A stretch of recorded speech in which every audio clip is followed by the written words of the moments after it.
Pemprov DKI dan pemerintah pusat berbeda pendapat soal penerapan pembatasan sosial berskala besar atau PSBB di Jakarta yang mulai berlaku Senin nanti. Penanganan pandemi COVID-19 lagi-lagi dibenturkan antara memprioritaskan kegiatan ekonomi atau melindungi keselamatan warga.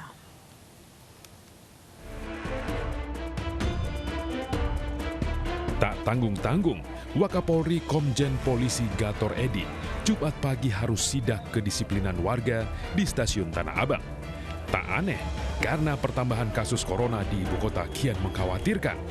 Tak hanya yang positif, tapi juga jumlah kematiannya. Dua tempat pemakaman umum di Jakarta yang disediakan khusus untuk jenazah corona sudah hampir penuh.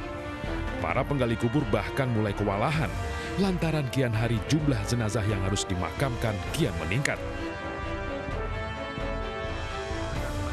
Lihatlah grafis yang ditunjuk Gubernur DKI Jakarta 2 hari lalu. Sejak Jakarta memberlakukan masa transisi, pemakaman menggunakan protokol kesehatan tak kenal ampun.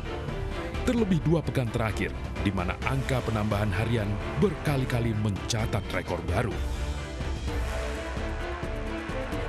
Kondisi ini diperparah kapasitas rumah sakit yang juga diprediksi tak akan sanggup menampung pasien corona. Gubernur DKI Jakarta sudah ambil keputusan berlakukan pembatasan sosial berskala besar di ibu kota mulai Senin nanti. Salah satu yang terkena imbas adalah perkantoran swasta yang akan kembali ditutup dan karyawan harus bekerja dari rumah. Mulai Senin tanggal 14 September, kegiatan perkantoran yang non-esensial diharuskan untuk melaksanakan kegiatan bekerja dari rumah. Bukan kegiatan usahanya yang berhenti, tapi bekerja di kantornya yang ditiadakan. Kegiatan usaha jalan terus, kegiatan kantor jalan terus, tapi perkantoran di gedungnya yang tidak diizinkan untuk beroperasi. Tapi langkah Gubernur DKI Jakarta sedikit mendapat rintangan Menteri Koordinator Bidang Perekonomian Erlangga Hartarto. Erlangga mengatakan menjaga kesehatan warga harus berbarengan dengan urusan ekonomi. Makanya Erlangga mengatakan perkantoran bisa tetap buka, namun persentase karyawan diatur.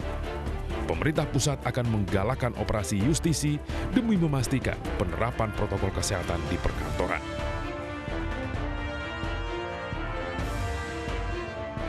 Dan tentunya kalau untuk bekerja perkantoran tetap disiapkan flexible working, jadi ada yang kerja di rumah, ada yang kerja di kantor.